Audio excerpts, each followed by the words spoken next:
Alright guys, here we go. Video 2 here. This is going to cover what is going on the program side.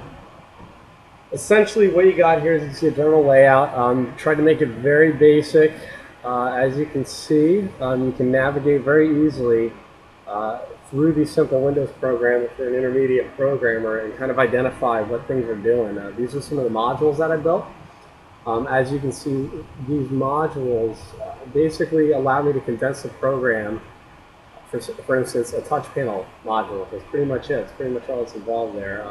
This way everything's centralized in one module, cuts overhead on programming, or on signaling overhead within the simple Windows program. You can see here there's a few parameters you have to configure. The instructional manual will walk anybody who's trying to program this right through it.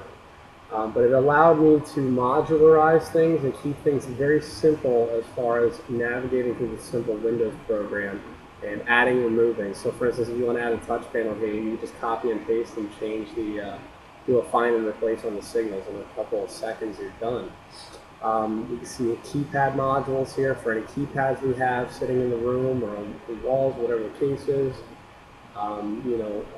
Very simple layout and easy to understand. The menus, that's where it gets a little confusing, but again, modular driven navigation menus. This is how basically I handle all my crosspoint connections.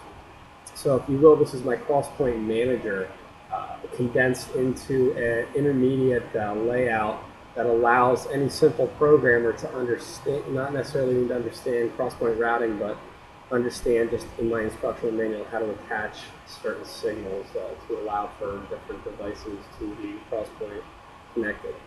You can see in here for something as simple as a display. This is essentially a matrixed setup so that I can associate different TVs to a matrix Sonex and DM switcher. So here you also have you got the either side. What do you got here? The video. So sources, for instance, and I know I'm running through this really quick here, but for instance, sources, I have modules for sources. So you tie that source to your switcher and you're done. As you can see here, for instance, my cable box source module, strictly for cable boxes and sat boxes. Got an Apple TV one I built here, very simple. Blu-ray one I built. More to come. Again, it's a modular that allows you to see, you can put the name right there, the ID, and it associates an automatic icon to it. As you can see here, this would be what I call a generic source design, allowing a custom inputs and outputs with custom settings there. Again, once you actually understand this, you can see, like, for instance, routing to, this is basically your crosspoint routing. I basically route the source to a portion on the menu. Shows up on the menu. When you select that button on the menu, it knows what icons, what page to flip to, what source to switch to, how to switch your AV side. The whole nine is done on the back end where you don't have to worry about it. It's a very simple layout. For instance, my lighting. I've got a lighting module I built here. Allows you to do all your basic lighting commands as well as presets. It's within the module. I have my preset save capability. All that is built right in here. So your default settings, you throw the name in, you throw the room in, and again you connect it to the menus module, and boom, it shows up. So you can add a room in a matter of a couple minutes. Here you can see in climate, again, climate module here. So again, now you can throw a room in a matter of no time. It's just copy and paste, done. And then you can select where you want it on the menu just by where you paste the signal.